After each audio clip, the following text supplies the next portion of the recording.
오늘 함께 나눌 말씀의 제목은 끝까지라는 제목이 되겠습니다. 무슨 의미일까 한번 생각하시면서 말씀을 함께 우리가 주의 말씀을 듣도록 하겠습니다. 우리가 솔로몬 하면은 그 부귀와 영화로 시작하는 왕이죠. 그 시작을 너무나 멋있게 잘했습니다. 왕궁을 지었고 더더군다나 다윗의 소원이었던 성전을 지었습니다. 솔로몬 시대의 부귀 영화가 엄청났습니다. 그래서 은을 돌처럼 여길 정도로 그렇게 풍부한 생활을 하는 것이 솔로몬 시대의 모습이었습니다. 근데 중요한 것은 전반전이 중요하다면 후반전에도 골을 먹힐 기회가 있는 것이죠. 솔로몬의 인생의 후반전은 비참했습니다.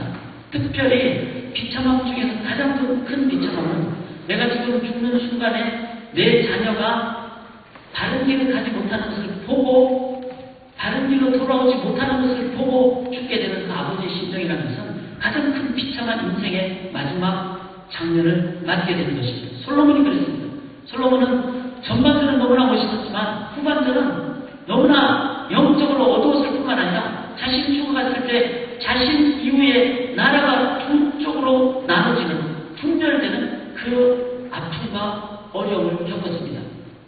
솔로몬은 끝까지라는 관점에서는 그렇지 못했습니다. 우리가 자전거를 탈 때 중요하죠. 그러나 가면서는 별로 어렵지 않습니다. 그러나 또한 서서 내릴 때가 중요하죠. 넘어지기가 쉽죠. 비행기도 이륙할 때 중요합니다. 그러나 착륙할 때 또한 중요하죠. 이륙을 잘했으면 착륙도 잘했습니다. 우리의 삶의 시작을 잘하는 것 참 중요합니다. 참다운 시작이 뭘까요? 그것은 영생의 소망을 안고 자유의 기쁨을 누리며 내 삶을 담대하게 살아가는 하나님의 사랑과 은총 가운데 살아가는 삶, 신앙으로 살아가는 것, 그것이 출발입니다. 그 출발을 아직 안 하신 분들, 여러분 세례 받지 않으신 분들은 오늘부터 시작하는 세례교육 꼭 받으십시오. 지금 당장 그 마음이 없어도 뭐가 내가 구원인지 좀 알고 싶다. 요번 기회에 세례 못 받으셔야 됩니다. 그러나 중요한 것은 그런 기회를 접하셔야 됩니다. 왜? 출발하셔야 되기 때문에. 여기다가 100만원 곱했자 0입니다. 마이너스 1에다가 100만원 곱할수록 마이너스가 더 커집니다. 우리 인생의 죄악 가운데 살고 이기적인 인간이 내가 덕을 쌓고 공로를 쌓을수록 나는 이렇게 하는데 저 사람들은 왜 안 하면서 시기와 질투와 상처 주고 사람들을 젖지 않은 그것이 바로 이 세상의 모습입니다. 그러므로 0에 100만원 곱해봤자 마이너스에 100만원 곱해봤자 우리들은 0 아니고 마이너스 인생을 삽니다. 사랑하는 여러분, 출발하려면 플러스가 돼야 되겠죠. 영원한 삶, 사랑의 삶, 은혜를 깨닫는 삶, 이 삶으로 여러분들이 출발하시기를 원합니다. 그래서 구원받지 못하신 분들 구원받기를 간절히 소망합니다. 세례받지 못한 분들 주님의 이름으로 의지하며 세례받으시기를 간절히 소망합니다. 그러시는 가운데 내가 예수 믿고 나는 구원받았습니다. 나는 이제 주님의 길을 갑니다. 이렇게 여러분들이 마음에 내가 주님만을 따릅니다 하시는 분들이라면 이제는 우리가 살아가는 동안에 이 땅에 살아가는 동안에 새 생명으로 태어나게 할 때는 분명히 우리에게 이 땅에 살면서 뭐 하라고 하나님이 주신 그 일이 있다는 것입니다. 여기 이 건물 안에 어떤 물품도 목적 없이 지어진 것은 하나도 없습니다. 여기에 탁자도 그렇고 전등도 그렇고 어떤 것도 의도 없이 지은 것은 아무것도 없죠. 다 목적이 있습니다. 그 목적대로 살아가지 않으면 전등이 전등 역할 못하고 빼버려서 버려야 됩니다. 마찬가지로 우리가 이 땅을 살아가면서 하나님의 형상을 가진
네가 충성 다해서 그렇게 기쁘게 맞이해 주실 줄 믿습니다.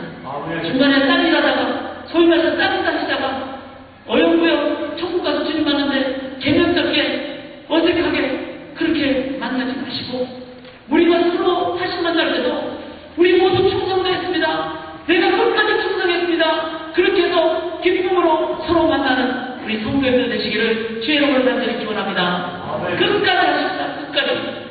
솔로몬은 그렇게 하지 못했어요. 솔로몬이 왜 그렇게 못했을까? 그걸 우리가 한번 살펴볼 필요가 있습니다. 성경을 보면서 좋은 얘기만 보는 것이 아니라 성경의 부족한 부분을 보면 우리가 깨닫고 우리가 하는 교훈으로 살볼 수 있기를 원합니다. 솔로몬 보면은 아버지가 훌륭했죠. 근데 그 아버지 다윗이 믿음의 사람이었고 하나님 앞에 합한 사람이었고 그리고 범죄했지만 회개했고 그렇게 솔로몬은 밧세바 이후에는 그렇게 다른 잘못한 것이 거의 없을 정도로 성경이 그렇게 표현할 정도로 다윗은 하나님 앞에서 온전히 살았습니다. 평생 소원이 예배 드리는 것 그래서 시편을 많이 적고 그리고 예배당을 짓는 것 그래서 성전 건축이 다윗의 소원이었습니다. 그러나 하나님께서는 너 때는 피를 많이 흘렸으니까 너의 후손을 통해서 그래서 다윗은 어떻게 했습니까? 아들 솔로몬을 위해서 예배당 건축할 수 있도록 모든 자료와 또 인간과 함께 그렇게 다 만들어놨습니다. 그래서 성경을 보면은 솔로몬이 잘 됐을 때 그 다윗으로 인하여 아버지 다윗으로 인하여 하나님이 다윗을 기억하사 다윗에게 약속한 것을 기억하시죠. 그런 아버지의 그 이름이 솔로몬의 사이와 연결되게 표현되는 것이 많이 있습니다. 솔로몬은 훌륭한 아버지를 줬습니다. 그 좋고 귀한 것입니다. 그러나 중요한 것은 솔로몬이 그 자신의 아들 르호보암에게는 어떻게 했느냐. 르호보암과의 관련해서는 솔로몬의 아들 르호보암에게는 그 아버지 솔로몬 때문에 약속을 기억해서 뭐 기도를 기억해서 이렇게 복잡해 이런 내용은 한마디도 나오지 않습니다. 하나 나온 것이 우리 아버지는 세금을 많이 물었지만 나는 그거보다 더 많이 물겠다. 이런 얘기가 르호보암에 관련해서 나오는 것을 보게 됩니다. 솔로몬은 자신의 아버지의 그 신앙의 어떤 모습에 도움을 많이 받았습니다. 그러나 솔로몬 자신은 자신의 삶 가운데 자신의 아들에게 줄 수 있는 그 부분에 영적인 부분이 있지 않습니다. 전반부에는 모르지만 후반부에는 아주 인간적으로 죄악 가운데 빠짐으로 그 아들 르호보암의 아버지를 보면서 받을 수 있었던 것은 아무것도 없었고 오히려 악하고 나쁜 것이었습니다. 저는 이 부분을 보면서 우리 자신 한 번 더 돌이켜보고 깨닫고 생활 우리에게 적용할 수 있기를 원합니다.